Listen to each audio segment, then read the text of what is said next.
Bapak Ibu jemaat yang dikasihi Tuhan, kita akan mendengarkan renungan. Marilah kita mempersiapkan hati dan pikiran kita bersatu di dalam doa. Kita berdoa.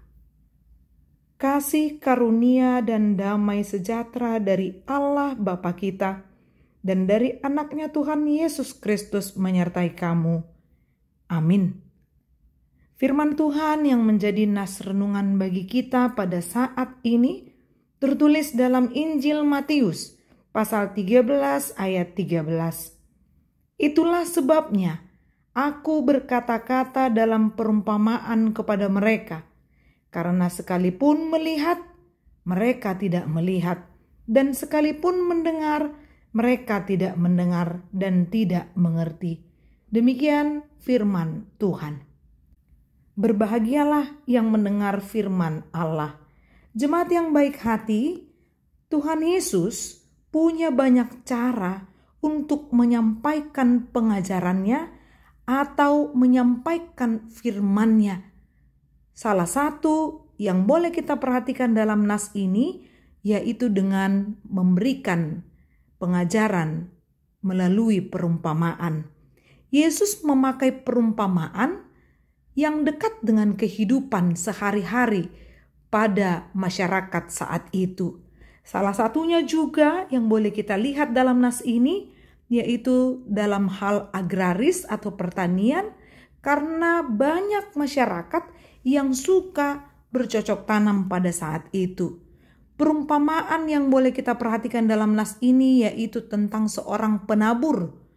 Seorang penabur menaruh benih di satu wadah, kemudian ia mengambil segenggam sambil berjalan melintas ladang dan melemparkan benih itu ke sisi kiri dan kanan ladang yang dilintasinya. Seorang penabur di sini diibaratkan yaitu Yesus itu sendiri, sedangkan benih yang ditabur adalah firman Tuhan yang diajarkannya. Dan hasil dari pemberitaan firman Tuhan itulah yang digambarkan melalui 4 jenis benih yang jatuh di tempat yang berbeda-beda.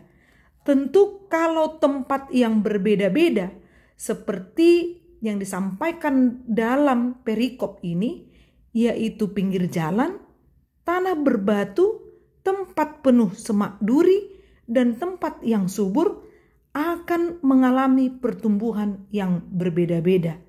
Ada yang menolak firman Tuhan sehingga tidak bertumbuh.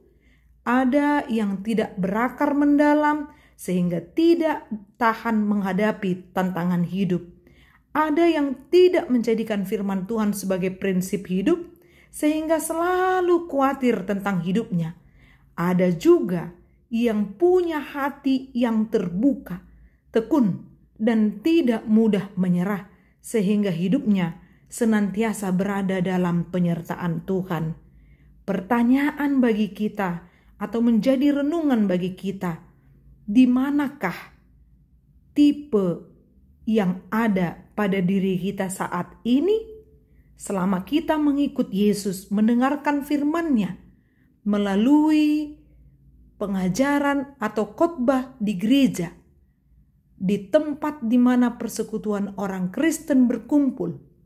Apakah kita sudah layak dikatakan sebagai pendengar yang terbuka dan mau melakonkan firman itu dengan baik?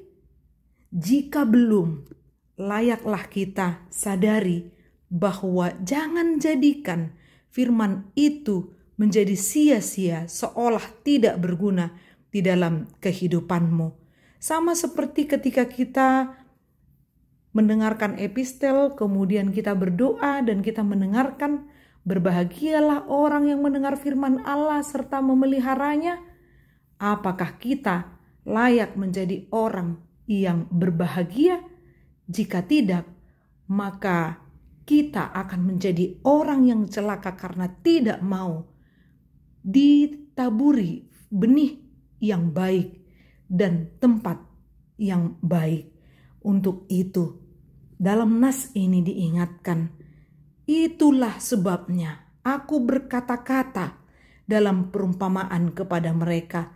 Yang berkata-kata di sini adalah Kristus itu sendiri, Yesus itu sendiri. Ia menyampaikan perumpamaan supaya orang banyak dan orang Kristen masa kini sadar bahwa ada kalanya orang-orang yang mendengar seolah-olah ia melihat tetapi tidak melihat. Ia mendengar tetapi tidak mendengar dan tidak mengerti. Ia menjadikan firman itu sia-sia, seolah-olah firman Tuhan itu tidak sanggup memberikan kekuatan, menjadi penuntun pedoman dalam kehidupan ini. Marilah kita sebagai jemaat yang baik, yang setiap hari mendengarkan firman Tuhan, kita jadikan firman itu sebagai penuntun di dalam kehidupan kita, menjadi cermin bagi kita, dan juga untuk mendidik kita di dalam kebenaran, supaya firman itu terus bekerja, bertumbuh, berbuah di dalam kehidupanmu, memberikan kekuatan di dalam segenap langkah kehidupanmu. Amin. Marilah kita berdoa. Bapa yang baik, terima kasih untuk firman-Mu yang senantiasa kami dengarkan. Biarlah firman-Mu bertumbuh dan berbuah di dalam hati kami, dan kami rindu untuk dengar-dengaran akan firman-Mu. Inilah doa kami dalam nama Kristus Yesus. Amin. Salam sehat, Tuhan memberkati.